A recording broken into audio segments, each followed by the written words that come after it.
Viral Media Network presents the Sam Jack Podcast. I'm not a professional, but wait, I am.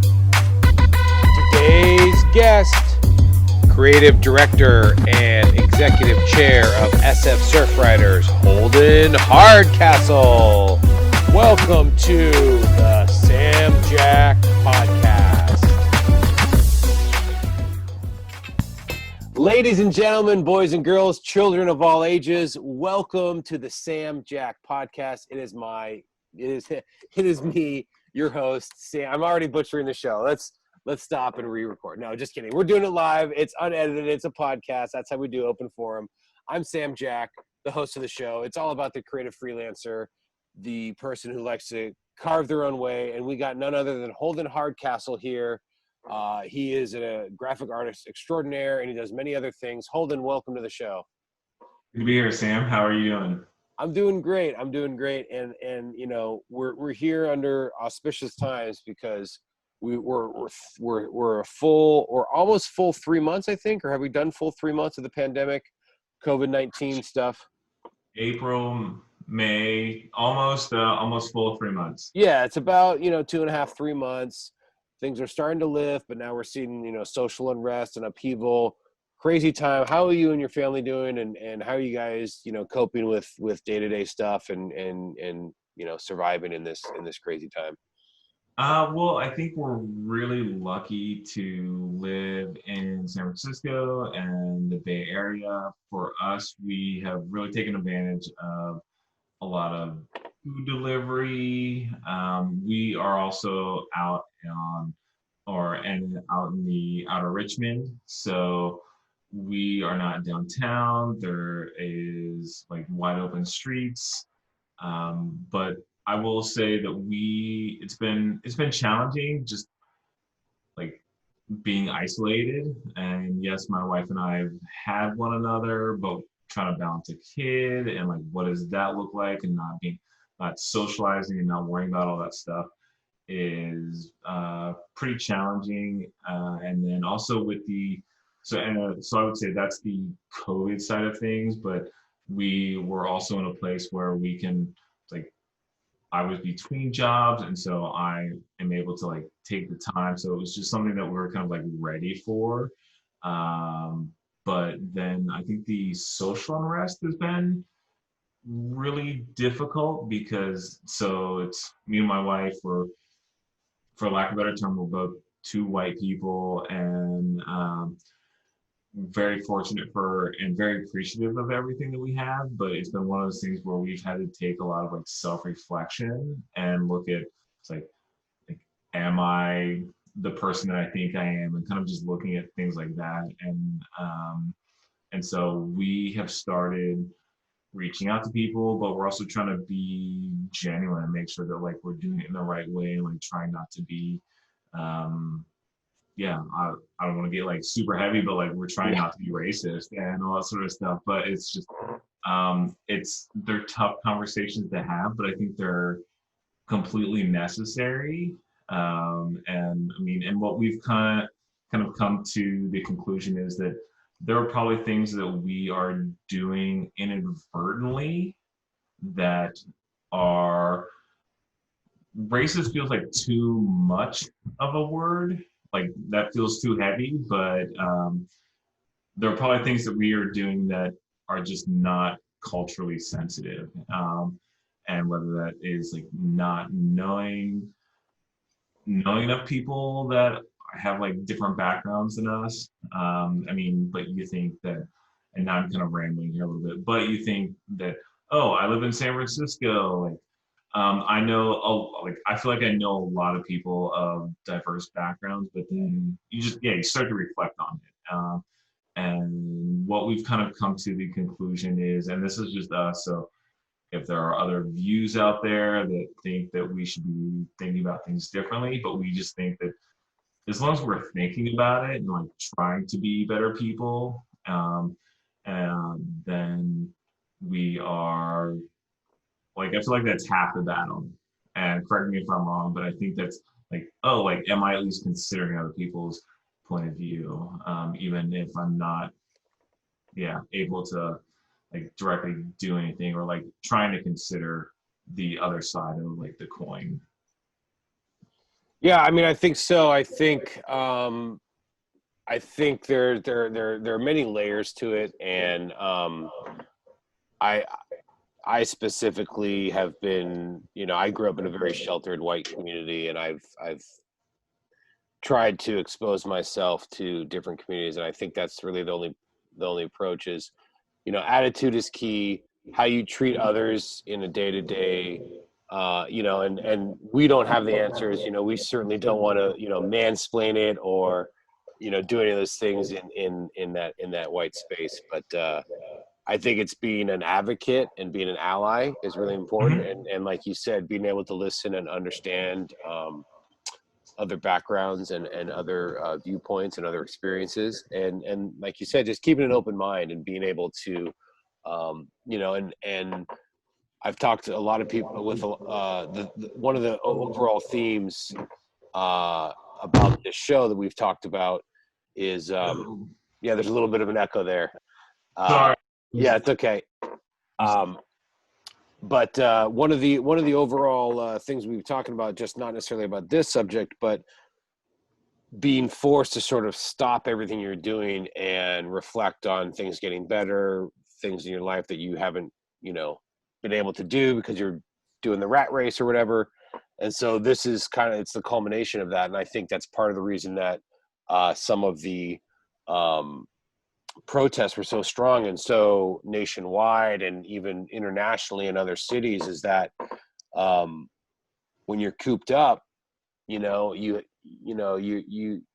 like a rat in a cage or whatnot. But also, if you're able to get a little bit of time outside and sort of do it in a healthy way, then you can kind of work on things, one step at a time. So I applaud you for doing that. It's not easy, and a lot of people don't want to face it, even with all this stuff going on. So it's not easy, like I said, but I think, I don't know, we both have daughters. Yours is a year older than mine, but coming from that perspective, anyone with a parent, especially when they're, excuse me, a young child, is like, what world do we want our child to live in?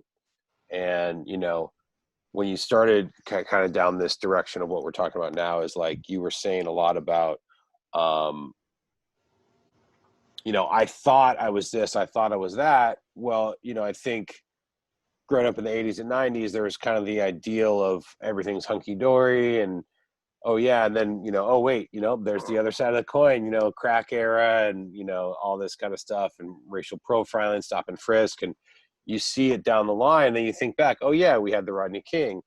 Oh yeah, we had early 2000 Power to the Peaceful and all the kind of stuff going on with the Iraq War. And then in the early 2000, mid 2000s, 2010, you had Oscar Grant, Trayvon Martin, all this stuff, and then Ferguson, and then it just keeps going and going. And I feel like right now, it feels, we didn't live during the civil rights time, but it feels like that kind of moment. And to be able to witness it, and also to be able to do your part, big or small, in changing that, I think is important. So I applaud you in that. And getting back to more focusing on what's going on in your own professional life, we talked a lot about you were doing a lot of graphic design work, and you were doing some freelance and some contract, long-term contract, and some full-time stuff. But things kind of changed, kind of like what we're talking about, when this all happened, and it forced you to look at your skills and how are you applying them, and what clients you were getting, and now that you had sort of paid your dues, and you kind of being a little more choosy as far as like, do I want to align myself? Is this really where I want to be using my skills and my resources? So talk a little bit about that, and that epiphany, and sort of culmination, and sort of just going for that next level, like really seeking out what you want to be doing, passionately. Sure. Yeah, I think it all really started for me when, let's see, I want to say, uh, I'm, I it probably started for me back when I was with Advanced Energy Economy, but I didn't really appreciate what it was while I was there. And I was doing a lot of good environmental work.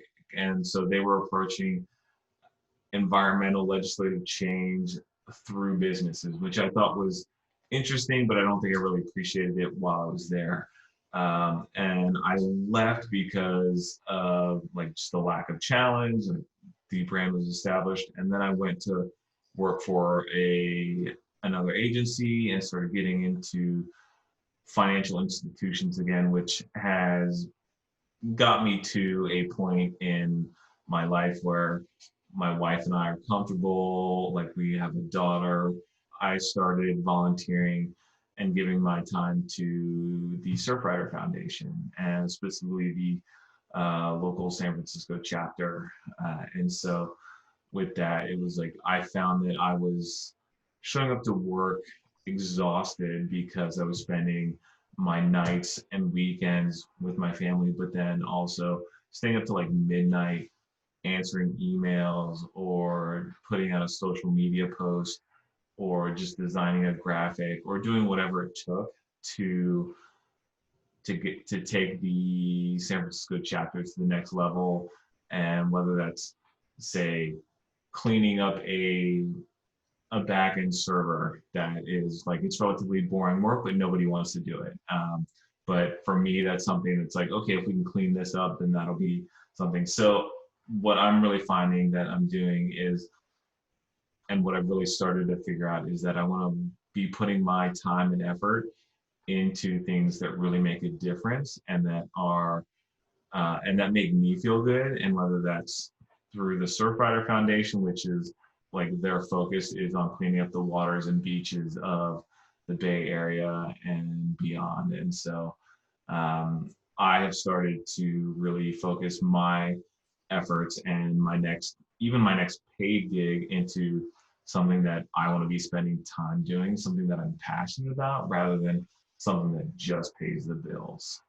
That being said, I couldn't have gotten to this point without the previous gigs or whatever it was that have gotten me here. So, but I think that's like everyone, I think a lot of people go through that where it's like you do the things that you may not necessarily want to do, but it's like, oh, this pays the bills, this keeps me in the Bay Area, and this keeps me like in a lifestyle. I mean, don't get me wrong, I had fun in my 20s and 30s and all that sort of stuff, but I'm now at a point where it's like, okay, what do I want to be really doing? And having like the first child, or even then, even having just someone else that you're responsible for, where it's not just you, like it's completely changed my shift. And I'm sure that's a cliche somewhere, but it has been a real, just, I don't know if I can swear on this, but it's a total mind fuck.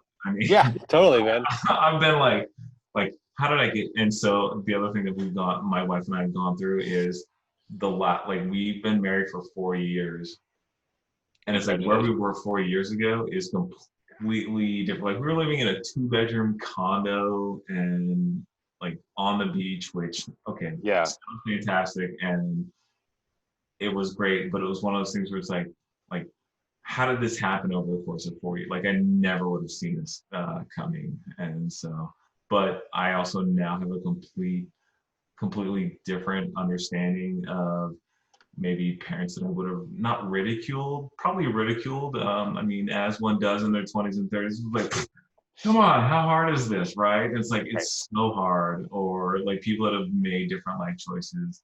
And then I would have like, whatever, like things that I just would have done in my 20s and 30s. But I mean, that old adage is like, you don't know what you're talking about because like you don't have, like, kids are hard. And I mean, I don't know what your daughter's like. My daughter does not stop. Like she wakes up at 6:30. Yeah. And it's 6:30 when she goes to bed. Like she's just going. And I'm just like, I don't know where you got it from. I mean, I have a good idea of where you got it from, but I'm exhausted at the end of the day. So after this, I'm gonna cut this short and just go take a nap now. Yeah. Sorry, I mean, yeah, I had you stay up late. This is really, and this is the only time us dads can find time to ourselves to do our passion projects. So I Absolutely. appreciate it. I'm getting up with her. I'm getting up with my daughter in the morning, so I'm burning candles at both ends. But burning candles on both ends from a different way. It's like Yes. it used to be, hey, I'm going to go out all night and then get up and go to the office, early in the morning or something like that. But getting back to your point, as far as like being able to be more choosy about aligning your beliefs with people that you work for, and then certainly paying respect and appreciation to those other jobs that you now realize you don't appreciate, or maybe you always did, but you just swallowed your pride. I mean, I think there's that balance of like, hey, when you're first starting out, you got to take whatever you can get and then slowly build up your portfolio to then be like, okay, well now, think about it like a musician, you know what I mean? Like, like bands, they first play in clubs, little dive bars, and then it's like, hey, you sit around eating green M&Ms until the phone rings, you know what I mean? That's right. It's like, I don't know, like I wish the hair makes me look like a rock star, but I'm no rock star at all. I just like I just play one on TV, right?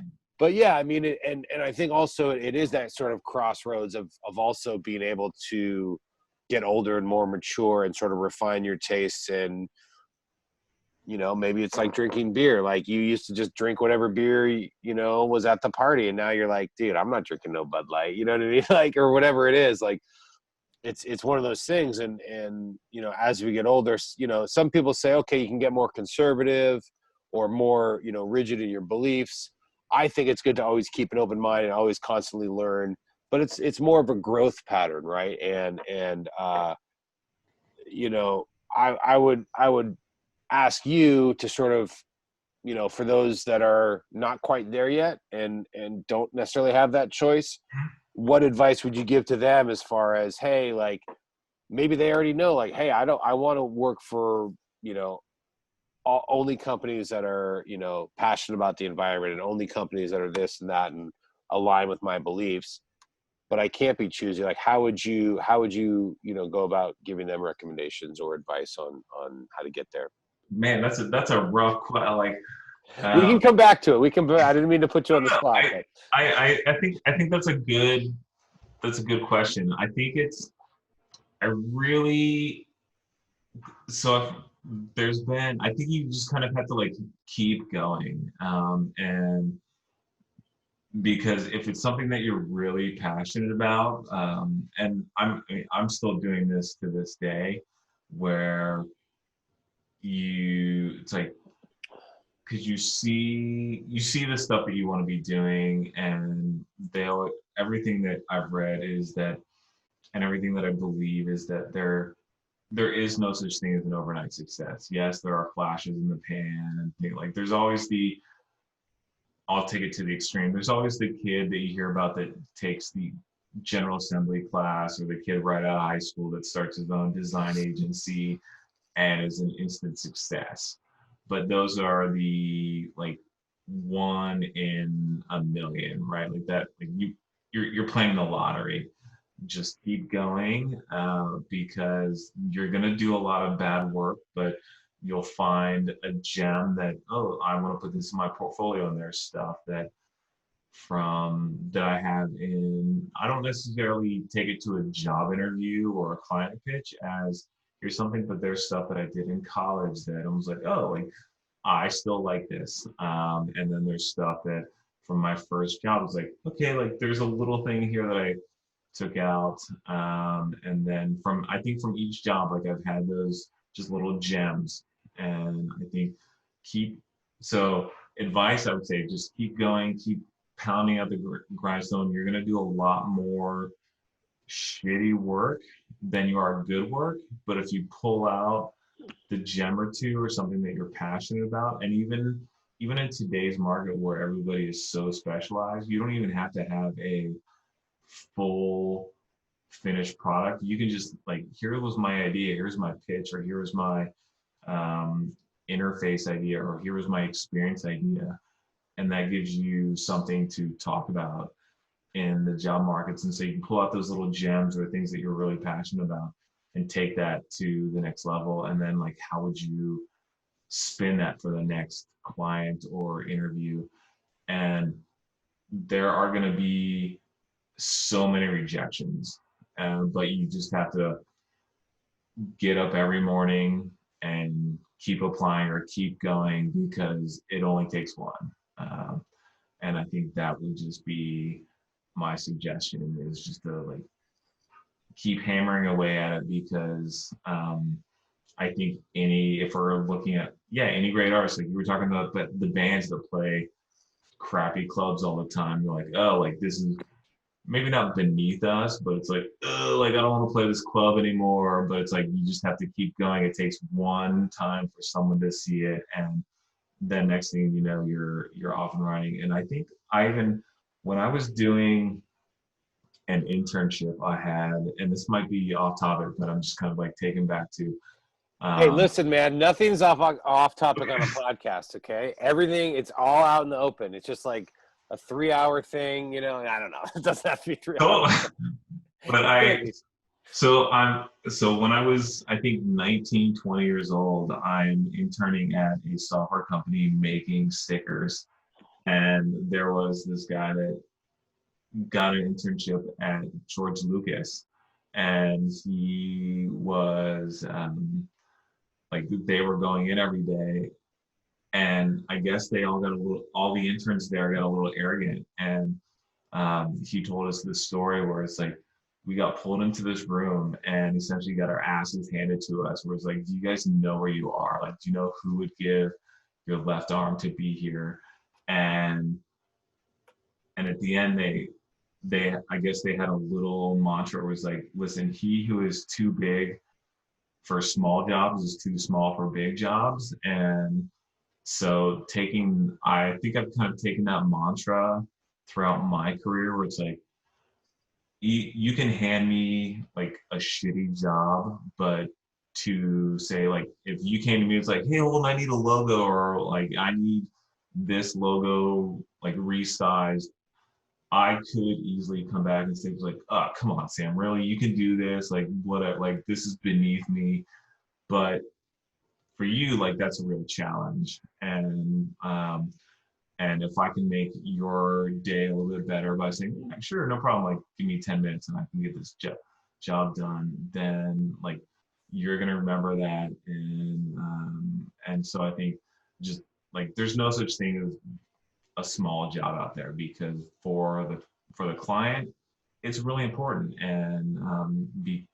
And you may think it's a shitty design, but to them, it's going to be really important, and they're going to really love it. So that's I guess my roundabout answer is, like, there's no such thing as a job that's like too small, and just keep grinding it out, because it takes one day or it just takes one opportunity to really like go to that next level, and you never know what's going to open up. So. Yeah, I think that's good. A couple of things there. I mean, there's a lot of gems to take away from there. I mean, another way to look at it is, even if it is a small job, or you never know where it might lead to, because that person might know someone that might be your client for life, or that one thing. Okay, 5 years later, that was a small project, and then 5 years later they remember how good you were, and they say, hey, I need you for this other one, big project, right? Yeah. Or there might just be something you learned in that small project that you can apply to a larger project, right? Challenges come up. That's really how I learned. I would like to say that I go on lynda.com and I up my skill. I try to up my skills whenever I can, but really, and I'm sure you've experienced this, you really learn when you have to, when it's like there's a new job, you don't want to say no to the client, and it's like, oh wait, can I do this? So then you say yes to it, and then you're over here doing the research and figuring out, in the pre-production of the project or whatever, right? Like, so in other words, like, it goes back to that, you never want to keep a closed mind. You always want to be learning, you always want to be growing, and those things can be applied in other areas. And as long as you stay adaptable and evolved, and just kind of keep the recorder in the back of your head on, I mean, I know that's hard to sort of think about, but people do have that sort of subconscious going, and it'll pop back up, and you'll be like, oh yeah, I learned, whoa, like, and then you have these epiphanies. But the other thing I wanted to say is, you mentioned J.K. Rowling, as far as she was not an overnight success. And we talked about this with another guest on a previous podcast, but her and especially the Chicken Soup for the Soul guy, Jack Canfield, they were told, and I'm sure other authors have this story too, but it only took one publisher to say yes. But J.K. Rowling was turned down a number of times for the Harry Potter story. Yep. She was like poor. I think she lost her house. She couldn't pay rent. She couldn't pay food. Like, she was totally down on her luck. And then finally this publisher said yes to her, and it was like out of complete desperation. And that's wise advice, is like, never give up. You hear that a lot. It's like rejection happens, and it's not personal. It just isn't, whether, you believe in like chakras and the stars aligning or anything like that, or just how timing works, or karma or whatever it is. You just got to keep at it. And Yep. getting back up after those rejections actually will make you stronger for the next one, right? I don't know if you have any anecdotes or stories to allude to that, but I'm currently looking for my next big gig, and yeah, it's rough, but things are starting to pick up a little bit, right? totally. Yeah. Like I have an interview next Thursday, but it is one of those things where I think the number of rejections, or I mean, what's even worse is, so I guess there's a couple things. So design or art direction or whatever it is so subjective. So and I think I learned this very on in when I got my design degree. It was, our teacher was like, listen, you have to believe in your portfolio. And because if you can't sell it, nobody's going to sell it for you. So, so I think that's one thing that I would put out there. It's like, your work, like, don't let anybody else, and like, this is more cliche, don't let anybody else tell you what you like or don't like or shouldn't include. I would just make sure that you're including your best work. And I've gone through portfolio reviews where I've seen people's like, well, this is terrible. It's like, well, why is it terrible? Like, if I can sell this or whatever it is. So like, make sure that whatever you're selling, that it's you, because you don't want to go into a place and say, it's like, well, this is not me, or this is not what I'm about. And then I feel like I completely missed the question. There was a No, it's okay.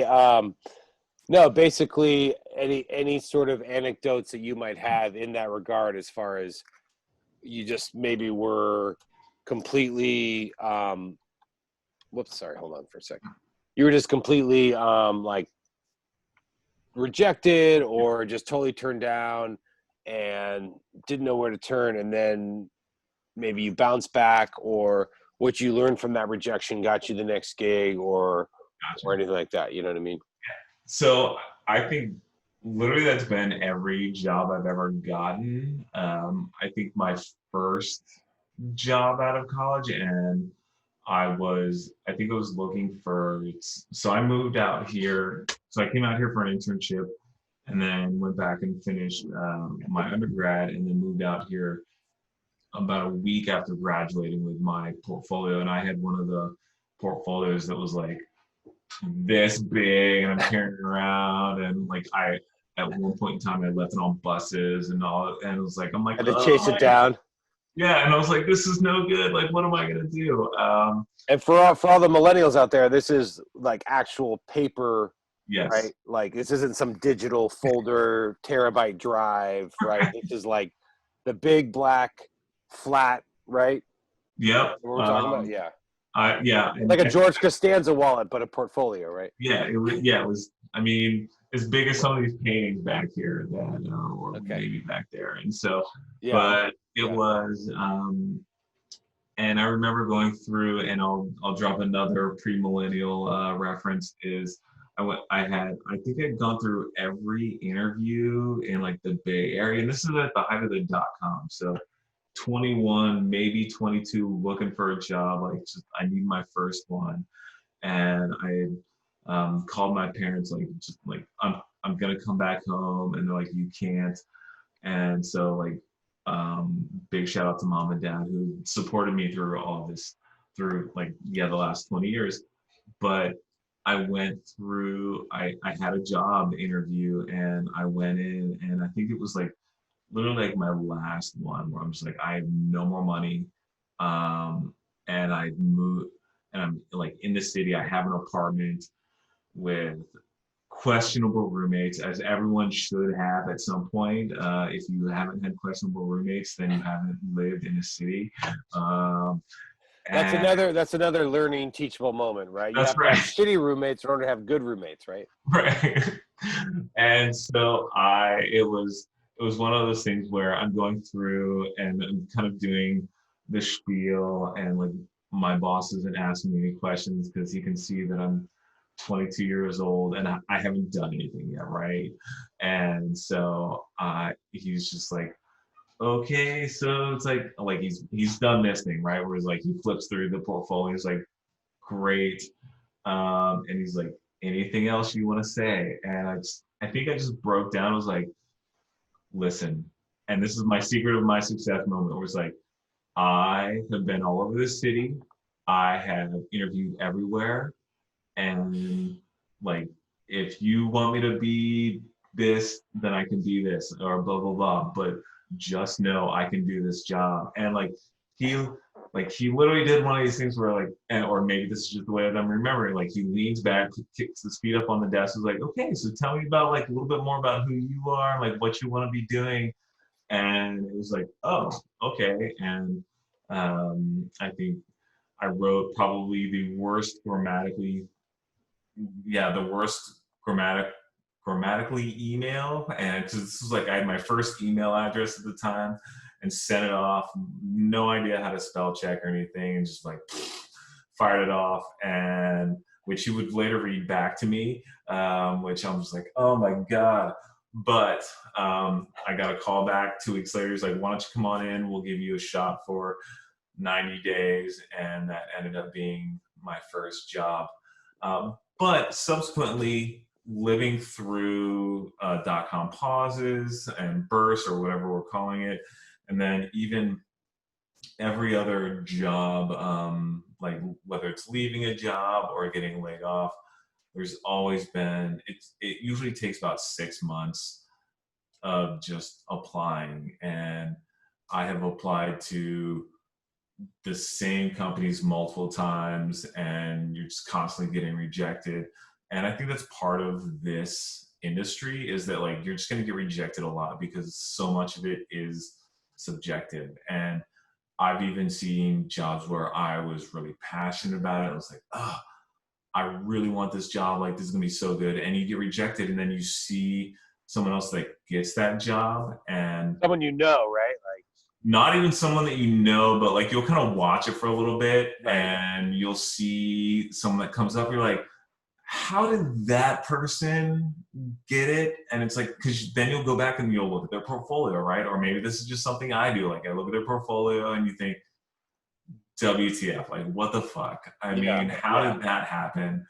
And you can draw your own conclusions, but you just have to let it go. And so I think for me, I found it, I'll say like 6 months to a year if you're just really looking for that like real job. But I think it becomes worth it because it's, I mean, getting that job and then finding someplace that is really worthwhile and that wants you to be there and wants you to be you is so difficult. And I mean, I think it's probably taken me more time to get there than maybe most, but I really feel like, I don't know, that's what I'm looking for, is something where it's like, oh, like we really want Holden to be here so that he can do the things that he is the best at. And that's, yeah, so that I'm not just doing a, say, 3 or 4 year stint. It's like, oh, like here's something that we can help grow. And so um, don't give up, even if it's been 6 weeks. It's like 6 months, a year. Like that's, I think, really how long it takes. And those are big, scary numbers, but I think those are, to find something that is worthwhile, I think that's how long it takes. And I also heard a funny stat where it's like for every $10,000 a year that you want to make, it's going to take 1 month. And so I don't know how accurate that stat is, but tends to go back and forth. And I'm sure as you get older, hopefully that gets less and all that sort of stuff. And so, Yeah, let's hope so. I mean, it's really good advice, and I think, it's one of those old adages that, like, good things will take time and not to rush anything. And also, in the life of a freelancer, we're go go go. Uh, I'm in a little different industry, but it's similar in the fact that you got to go when the work is. You don't have sick leave. You don't have paid time off unless it's worked out within the contract. But usually it's feast or famine. So you got to work. You kind of make your own hours. You set. Some days you might have off during the project, but as long as you get the work done. But taking those 6 months to really, first just take a couple days, just personal health. Just sort of your mind just kind of fluttered from all this stuff you had to deal with, all the meetings and all the development you had in your project, and then just kind of flush that out of your system. Then you got to reset, and then it takes a while just to hunt and wait for the right job to come about. So I mean, I think that's really smart. I mean, being strategic about it really seems to be the right way. And as we've said before, this COVID-19 is a sort of forced hiatus for all of us. But yeah, I mean, it's all about doing that. But how do you find? I know financially that can be tough as far as being able to, like, save while you're doing that. I mean, is it just about budgeting and coming up with the right price that okay, well, I'm not just working out the rate of X number of days while I'm in the project, but also those times when I'm not working, those 6 months in development, I got to have savings for that, right? I mean, how does that work? Without, I'm not trying to, you don't have to divulge any of your financial secrets, but no, I just think from a budgeting standpoint, from other freelancers out there learning and trying to grow. I would say don't sell yourself short, because that is one of the things that I actually run into other freelancers, not actually, but we'll have, so I'll get a call for a project, and it is and then someone will say, it's like, oh, so like, what's your hourly rate? And I'll tell them my hourly rate, and they'll, like, I've had people laugh at me, and it's like, how dare you ask for that rate?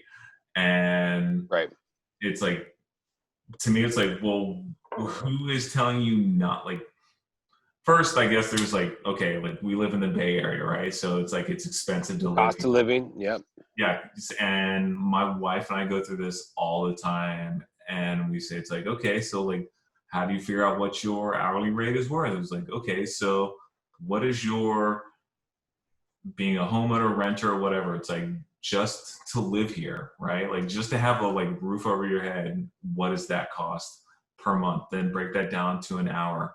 And then, like you were saying, what is your health insurance cost, right? It's like, because you have to buy health insurance, and then you have to pay taxes on that. And so take half of everything that you're making and make that go away. And then it's like, all of your other utilities, all this sort of stuff, right? And so it starts adding up really fast. And then you haven't even gotten into, it's like, well, I'd like to have a little bit of fun. Or you were saying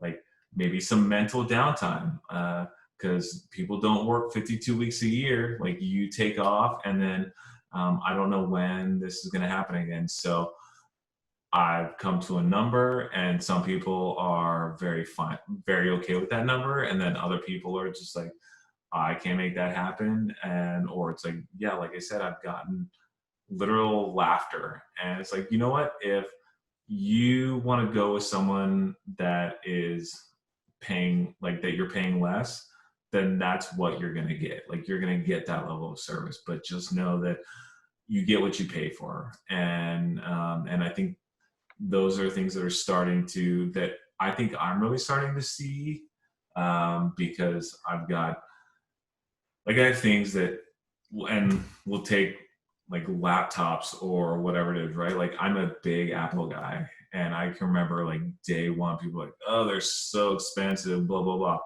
All of my apples have lasted, 10 years, or like they last a long time. So you pay a little bit more for it, but you get the quality out of it that you really want. And I think it also not like it also eliminates a lot of clients that you probably don't want to work with anyways. Like if someone's going to nickel and dime you, and I'll just throw out like a going rate now that I hear a lot of is like $65 an hour.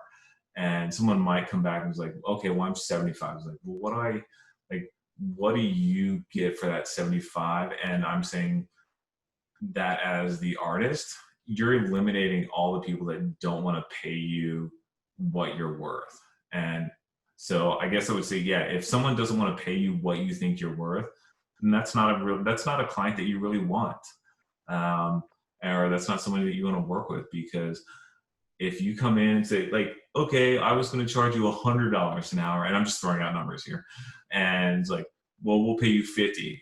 And then if you come in and say, fine, I'll take 50, you've just told that client they can walk all over you and do whatever. Like, it's like, I don't like this, I don't want this, and they're going to like work you to the bone. Yeah. But if you come in and it's like, I'm $100 an hour, and it's like, well, we're a little uncomfortable with that. It's like, well, you know what? Then you're gonna at least respect me for what I do, and because you know that like you're not gonna come at me and say, you know what, Sam, or you know what, Holden, I know it's Friday at like 6 p.m. and you're out with your friends, but I just really need this logo tweaked or updated, or maybe I just want to see one more version. You're gonna have a little bit more respect and know that I've gone through that process and I'm delivering something to you that like you're going to respect what I've delivered to you. And not saying that there aren't iterations that are going to happen, but you're going to respect what I've given you already. Yeah. So yeah, no, absolutely. I mean, I was just going to say, I've had that experience where, especially starting off, especially, on my, own company, trying to produce my own videos is, everyone wants a video for their website, but when you really tell them the price, and then you want, oh, you're a small business, I want to cut you a deal. But the lower the rate, you actually, like you said, it's higher touch. There's going to be more back and forth. They can walk all over you, whether it be a psychological thing or a power structure thing. But from my own experience, I've always wanted to get the job. Not always, but I've learned. But when I was initially taking work, I wanted to go with the lowest just so I would win the bid. And I found out the hard way a lot of times, 10, 15 years ago that, yeah, like you will get that gig because they're like, hey, it's a deal, but then they're more nitpicky. The people that have the higher, that will pay the premium, they trust you, and they know they're spending good money, and they know that they don't have to, like, you get nickel and dime financially, you're going to get nickel and dime creatively, right? Like that's always, they're more into it. They're like, oh, well, it's like, and everyone's got a budget. If you can't afford something, that's fine. But, especially that, because they feel like, oh, this money means more, it's only $300. That $300 means a lot to me. So I got to have my finger in every little thing. It's weird. Like, you would think that people who are paying more money are like, hey, I'm paying you all this money, I got to have more oversight. But they just, it's a trust thing, I think, right? Like you're saying, they trust that since you're worth this, you're going to do the right things, and you don't need to be micromanaged, I guess is basically what it comes down to, right? yeah. And I've even found, it's a lot, like there's always someone that wants to have their fingers in something, but when Hey, now, save it for the Folsom Street Fair, but sorry, my bad. No. It's more me just thinking, have a dirty mind thing going there, but because it's a normal PG comment, having your fingers in every pie, but it's just me going a little. But there's always a even at the top level, or it's some of the higher levels, there is someone's always going to be like, oh, like what about this? What about this? But I find that it's less, where it's like you're saying, it's like if you're like the difference between someone very small, or maybe not small, if you're not charging someone a lot, then they're gonna be like, oh, like this doesn't cost me anything, I don't care. And then I can see it, right? And it's just making you as the artist more and more frustrated with it. And then that's where you get like shittyartdirectors.com or whatever it is, or Oh, I don't know about that. What's shittyartdirectors.com? Is that like there's a I don't know if it's Shitty Art Directors, but there's a art directors website, and I'll see if I can dig it up and you can put it in the show notes. But it's this whole website of just art directors looking over designers' shoulders, and it's always like, oh, can you just tweak this, do this sort of thing, and the designer's just always like, oh, like this is terrible, like let me just go home. And so I think, and I've always tried to consider that as I've moved up, and I've gotten a lot of like pushback from my higher ups where it's like, well, what are you doing? It's like, well, I've hired a great team. I don't need to manage them or do their thing. And it's like, they are great at their job. And it's like, and I think that's the other side of it, where it's like hiring people and working with people that you trust to do their job is key, because it's just key because it makes everyone's job easier, and it allows you to move on to do bigger and better things, because I know that I don't want to be doing necessarily like I don't want to be doing production work anymore. Is there a cat in your yeah, she jumped on my lap. I'm sorry. No worries. I was like, Trying to what hear, is like, this thing? hard to Like, see on the camera. Yeah. Frosty. Hi, Frosty. hi. What it is like she likes to play with strings, so the headphones, she starts playing with the headphones. So yeah. So but but I think it goes back to the idea that if like I hired you because I trust, like to what we're talking about, where it's like even if I'm not paying you what you deserve, like then I want to at least give you the flexibility and the trust that you do deserve, so that you can like do your job. And I've always found that I hire people so that they can do the job that I don't have time to do. And I had a intern and a group when I was at Chronicle Books, and they would come by. It's like, I don't think I was at my desk all day, and they would ask like, "What are you doing? Like, where are you?" Like they assumed I was out like drinking beers, and which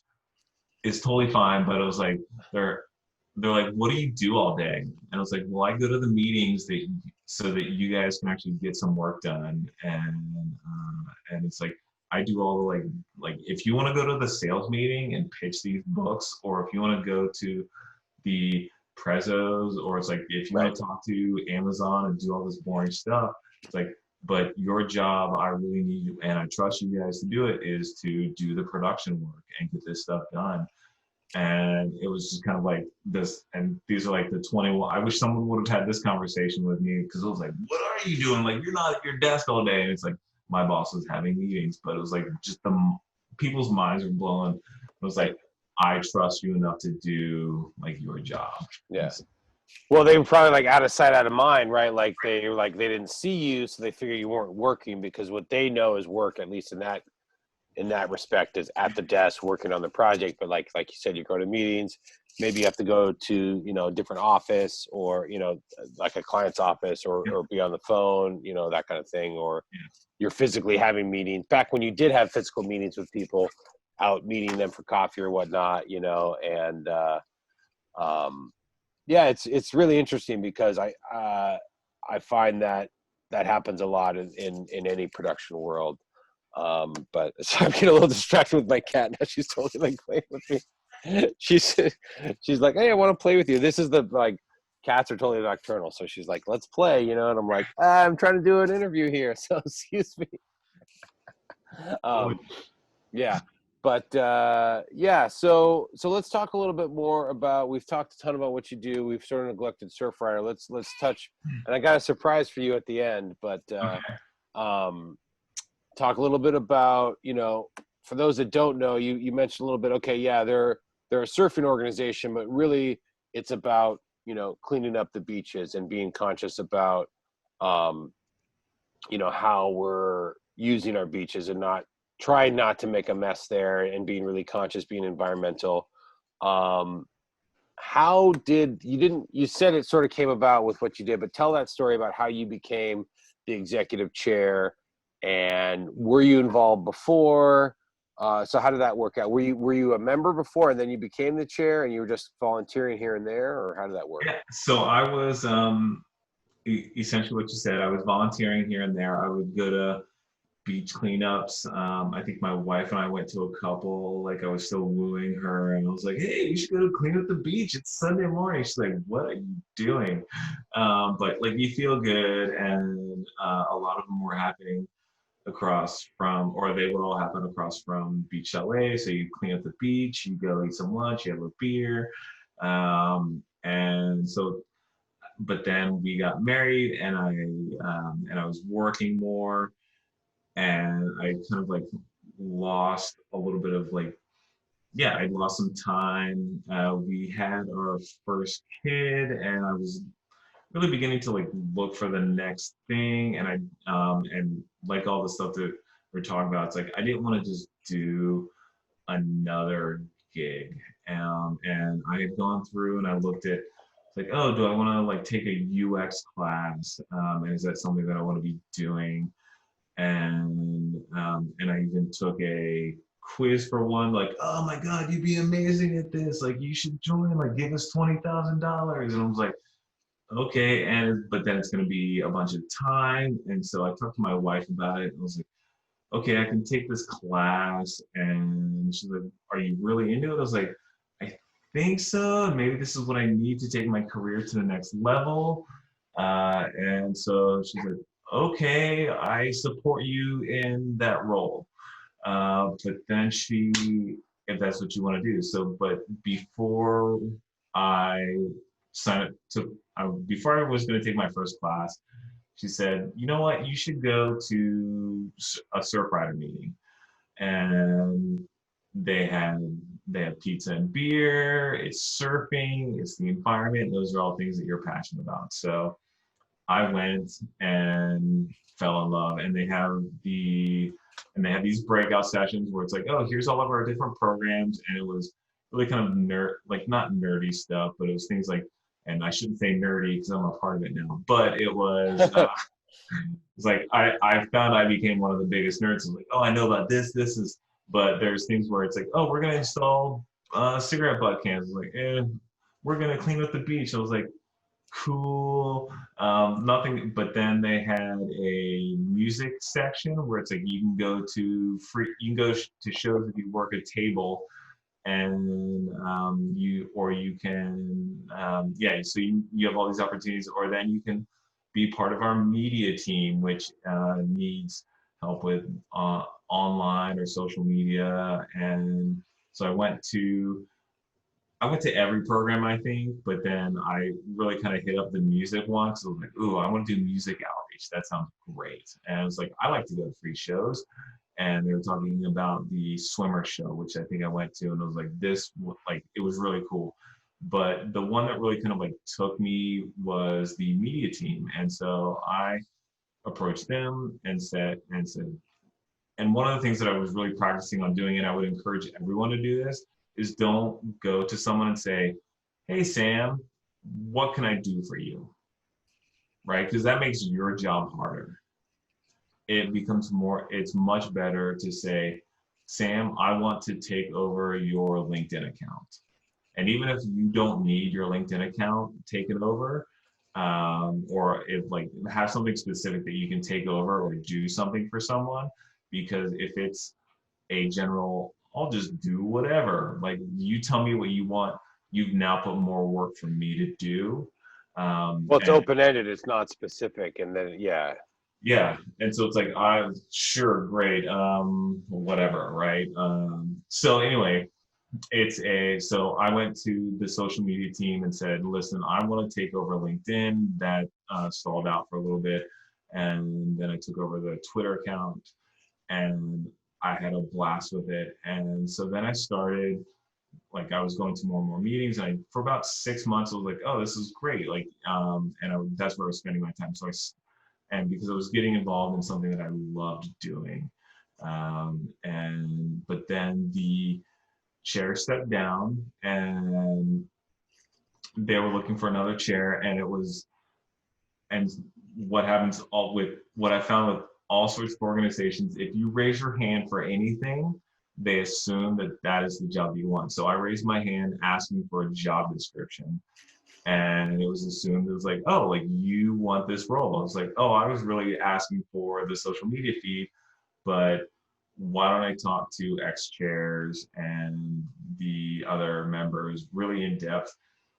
And so I took about 2 months and to really talk to the rest of the group about it, and got voted in August of 2019, and have loved every minute of it. And yeah, I think to the point that I may have made previously is I'll be up till midnight or way past my bedtime. I'm exhausted from it, but it is really rewarding. And yeah, I'm often trying to figure out how I can do this full time because it's something that I'm really passionate about. Because right now it's just while you're on the executive chair, it's all a volunteer organization. It's a nonprofit. You probably get a small stipend, but it's like being on the board, right? You're So, basically executive of the board, or is that so, different? so we are. So I run a small board, and which includes our program leads as well, but it's all volunteer run. And that was something that was made pretty clear very early on. There are small benefits here and there, but it's more like, oh, prior to COVID-19, it was, look, we have a event coming up and we'll fly you to this event, or it might be a free concert, but you're working a table, or something of that nature. But those are really things that we try to say for like volunteer appreciation, or like non-EC member volunteer appreciations.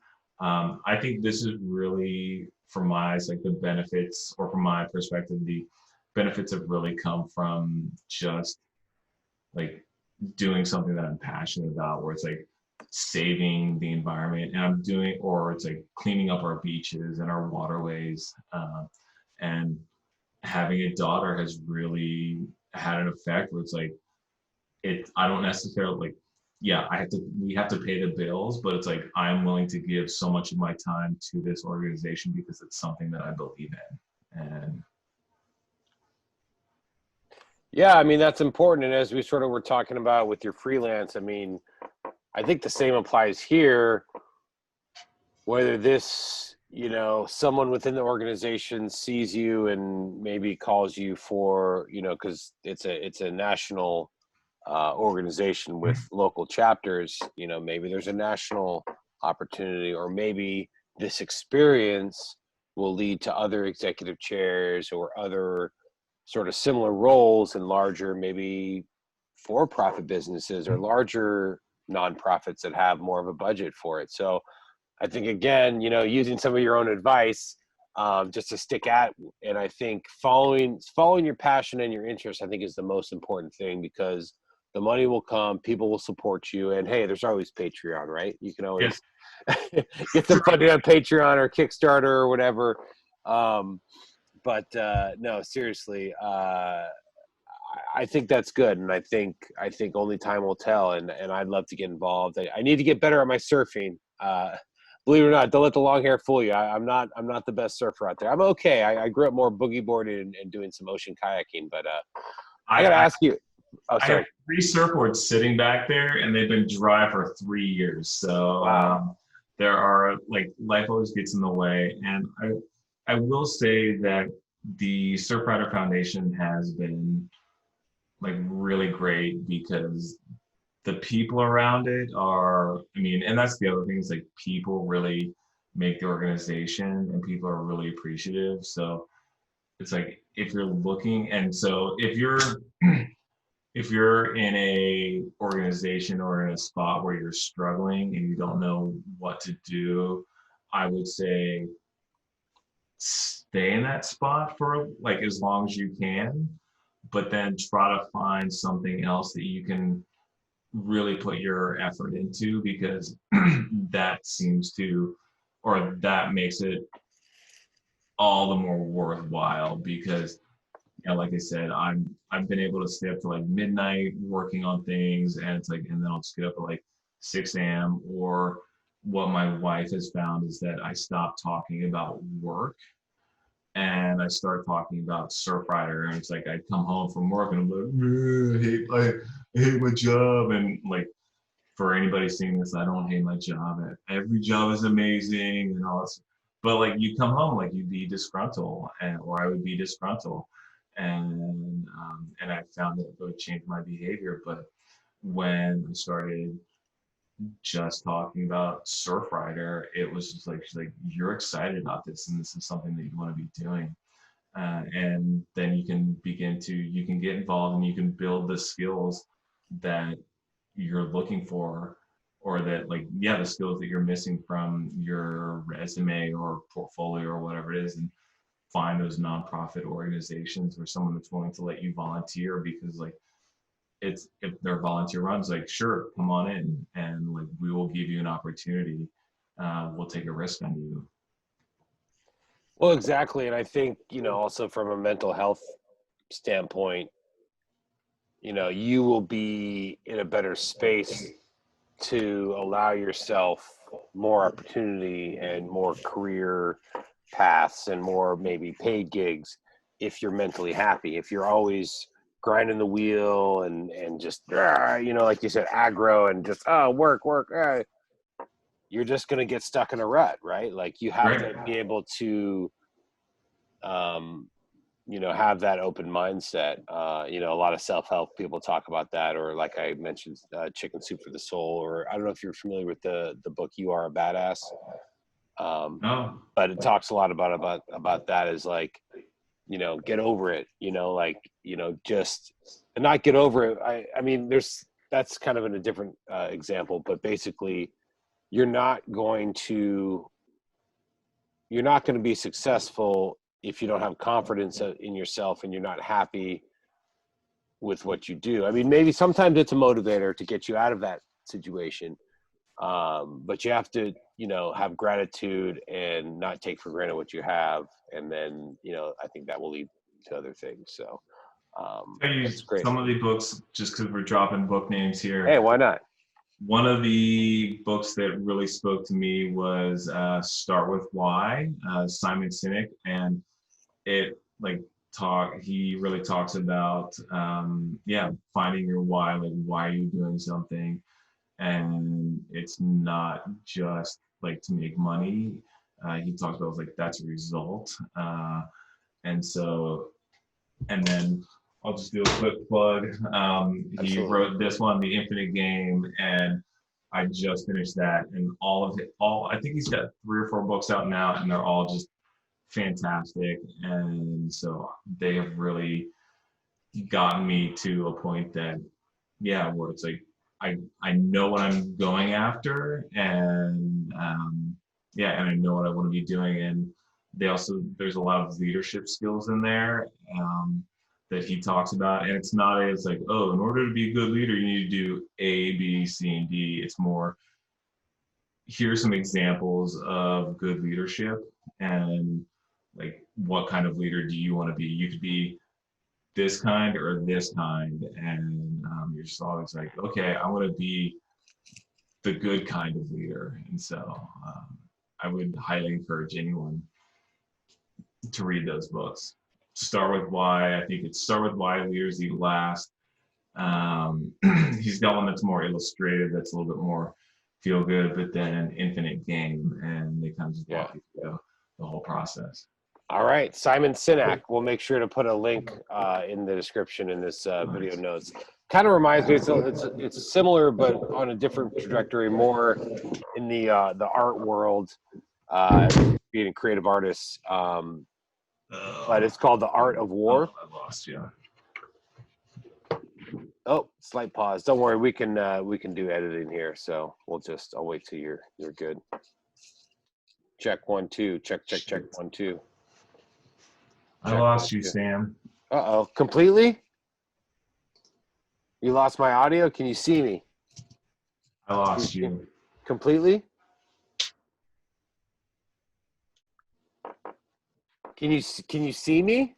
I can see you. You just can't hear me. Check the settings. No. If you have, I can still hear you. I can't hear you.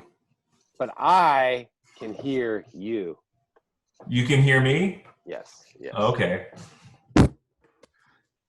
So we'll just conduct the rest of the. I'm gonna. Oh, default speakers changed. Well, no.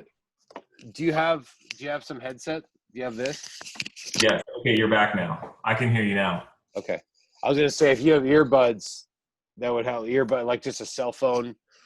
That's what I'm using, and then you can use the mic, and then you wouldn't have the feedback issue. But if it cuts out again, then I'll switch to. Okay.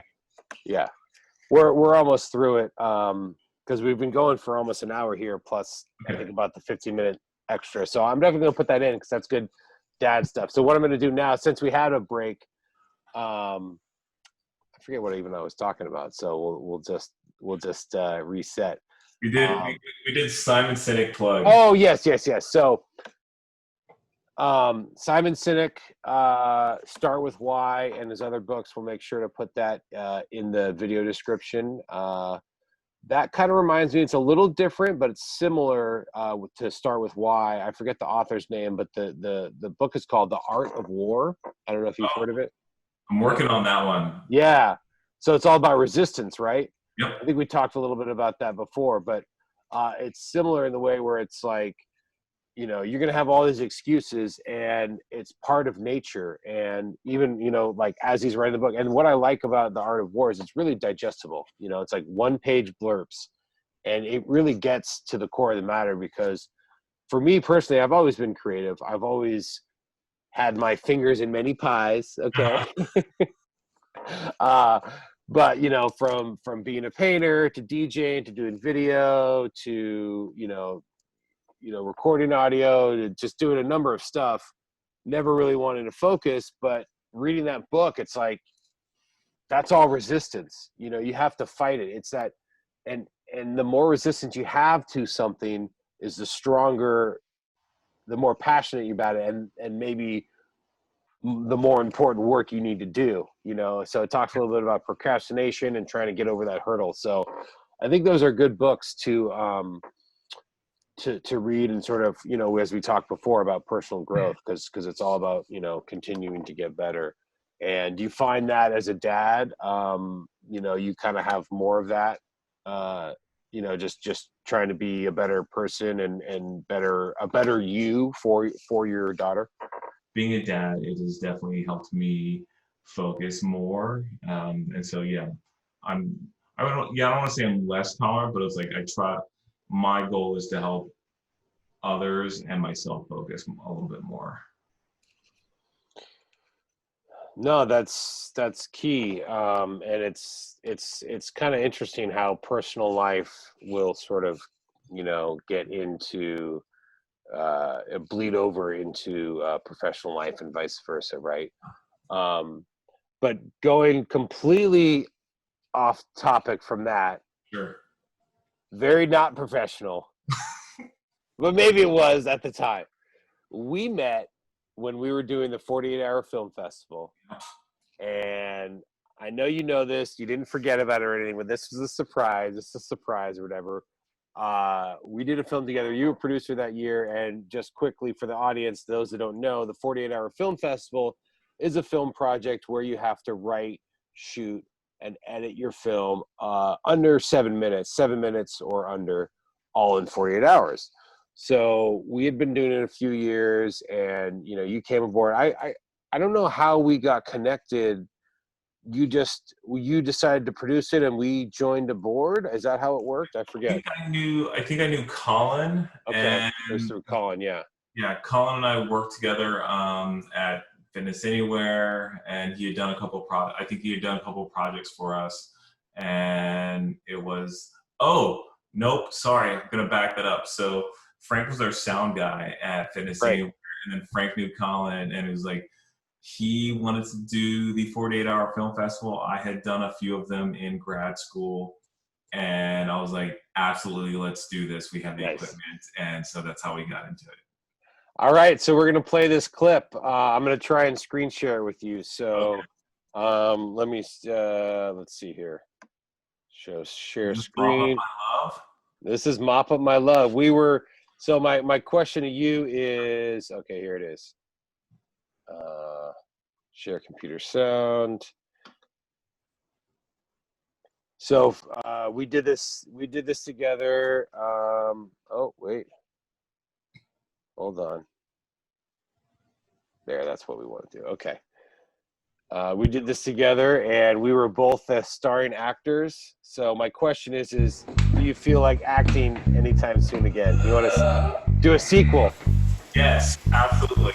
And in fact, I have a member that we had in Australia.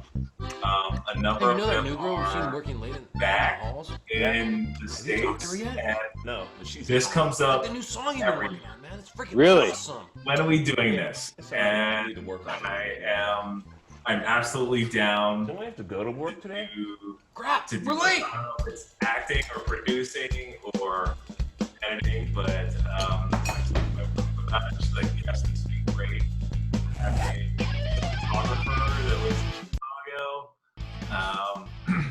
Yeah, and so there are. I feel like we now have.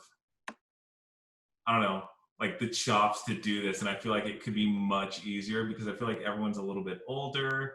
We maybe wouldn't have necessarily like what I want to say. I think having kids was like you know what, I can't put the full 48 hours into it because I feel like there was a lot of carryover and people was like, oh, I want to get involved in this and this and this and this, and like you're too married to it. And so short answer is yes. And I still have these outfits, or I have one of them. I still have mine, dude. And it still has Mickey on it. Like, that's the funniest thing is like, people are like, who's Mickey? And I'm like, oh, dude, it's a long story. So, the short answer is yes. Yeah. I would love to do something, and I think even I mean, technology has gotten to the point now on iPhones and or whatever. It's like it's high enough quality that you don't need a big camera. Like I think our big thing, we'd have to get Frank Slodisco to do our audio, and he could just take care of it because we could just shoot the hell out of it with iPhones. Yeah, man, it was just so much fun, and we've done a couple of them past that, but I think that one was special just because, I don't know, it's like the get-ups and just being a janitor and, going back to, we had this whole career conversation here in this podcast. That was a lot about, the aptitude tests that we took in high school where it's like, yeah, man, I scored 100% to be a janitor, okay? Like, Janitorial services. That was what I scored to be, you know what I mean? It's, hey, man, if you're passionate about it and, no, it was a lot of fun doing that. And, it takes us back and, I don't know. I just thought I'd share that because that's how we crossed paths. That's how we originally crossed paths, and we've been friends ever since. And unfortunately haven't spent enough time together since then, at least in that condensed amount of time that we did in those 48 hours. But we'll definitely have to do it again. But yeah, we did it like I've done it here and there. Colin's been pretty dedicated to it. Eric Braz now, the voiceover king, who's been on this podcast pre-COVID. When I originally started this podcast 4 years ago, and then I stopped because things got busy, and this COVID-19 started again. That's a whole nother story. But he's produced it the last couple of years, and it's been mixed results. I think we've always been in contention for some awards, but lately I think the overall consensus is it's the juice isn't worth the squeeze, but it's always just fun to test your skills. I mean, I think again, it's what you go into it. I mean, when we were younger, us video folks that were in it, really trying to get our chops and really try to make something out of it and make a name for ourselves, we really thought it was going to be maybe not a launching pad for something, but something to hang our hats on for sure. And it has been, but it never really took off the way we thought it would. And now, I just go into it to have fun for the weekend and make a good film. I think some people are disappointed that it doesn't go anywhere, or the consensus is, hey, we have such a good time making these, why don't we do this for real and not give us the 48-hour constraints and just make a real movie for once. So I don't know, if you're down, we'll have to get a budget together and figure that out. So I mean, I'm you will be more than creative director, I promise. It's totally fine, and I think that's where it's really where it's really interesting, where it's like, what do you want to be doing, and even staying in your lane. It's like, and hiring people to do their jobs. I think that's the hardest part with something like a 48-hour film festival, because I can remember and I think this is just across the board, where it's like whether it's staying up late editing or writing something, when there was again, going back to that idea that you hire someone to do their job. And so it's like, if you were hired to edit a film or write a film, that's and if you treat it like that, then I feel like the process can go much smoother. And where I think where we've had success, or even just whether it's in the 48-hour film festival, or even with personal projects, and then even professional projects, is when I let you do your job, you're going to deliver, and hopefully I've done a good job, and I'm using the royal I guess. If you do a good job of communicating what you're looking for, then someone else is going to put their heart into it, because they're going to understand. It's okay, here's what I want. Here's what I'll just say Holden is trying to achieve. And so it's I now know what he wants. So here's I'm going to put my little take on it. And it continues to grow. And so when people, when you trust people to do their jobs, they'll give you the best product that they know how to do, and rather than you trying to micromanage it. And I think that I would love to get a crew together and do something, because I think that it is something that is very possible to do. Okay, let's put together a 5-minute video, and you put together get some script writers, okay, cool, thank you, script writers, we'll see you later. Maybe you guys shouldn't be in the edit bay, or you shouldn't be on set, or whatever it is. And so, because not that it's not important, but it's just, it's moving too fast, and I have to. Well, it's about being efficient about the skills, right? Yeah. Well, that's great. I think that's we'll get the band back together, and I think someone had posted. We have sort of a group going. I think it's under the Burnt Wires TV group. I think you might still be a member, but we'll have to include you if you're not. But someone had posted, hey, the 48-hour film festival is supposed to be coming up, and of course, because of coronavirus, it didn't happen. But we'll have to do it, or just do it and not do it. Just do it for, and try and make something out of it, sell it to Netflix or something. Who knows? I will say that has been so. When I did the first 48-hour film project my first one in Australia, I was really taken by the whole idea, and I would go out and try to do the same thing, but I would give myself 24 hours to do each part of the process. So it was 24 hours of production, 24 hours of shooting, and then 24 hours of editing. And they're not the greatest little films, but they're just short little vignettes of things that were happening. And they were a lot of fun because there wasn't any pressure with it. So even if it's just silly things like that, where it's hey, we're out here, I don't know. Just a cathartic process. Yeah, you just producing.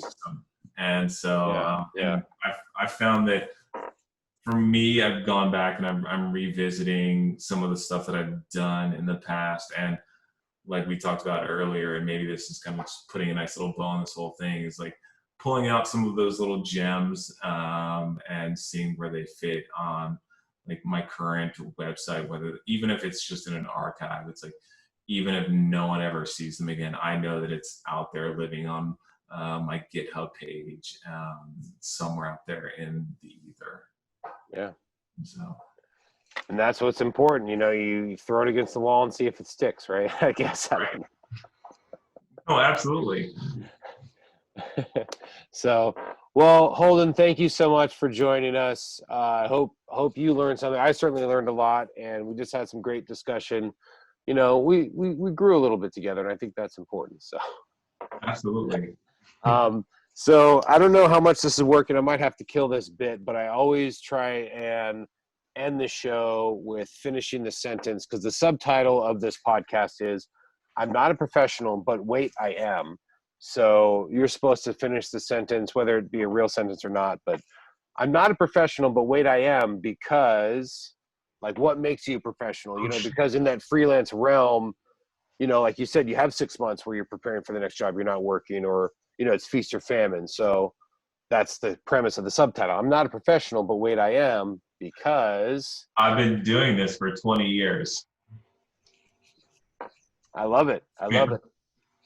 That's great. No, you've been doing it for 20 years. You're setting your own standard, and people are paying you for what you do, and so therefore that makes you professional, right? Yeah. I love it. I love it. Well, folks out there, I hope you learned something too. I hope you enjoyed the conversation. Make sure to get at Holden Hardcastle.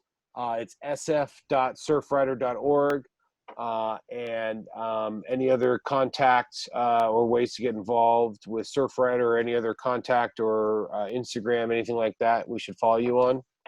You can, if you just search for Holden Hardcastle, or holdenhardcastle.com is my personal portfolio.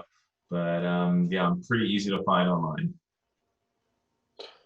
Awesome. Great, man. Well, this is the Sam Jack podcast. I'm not a professional, but wait, I am. Thank you, Holden, for joining us. We'll see you next time. Don't forget to subscribe to our channel, like, share, comment, spread it amongst each other, spread the love, and we'll see you on the next episode. Also, subscribe to our channel, Viral Media Network 415. On it, you'll find a lot of great other content. Check out the playlist. We've got podcasts, live vlog, hip-hop kung fu theater, local Bay Area hikes, and other great content. And we're always developing more.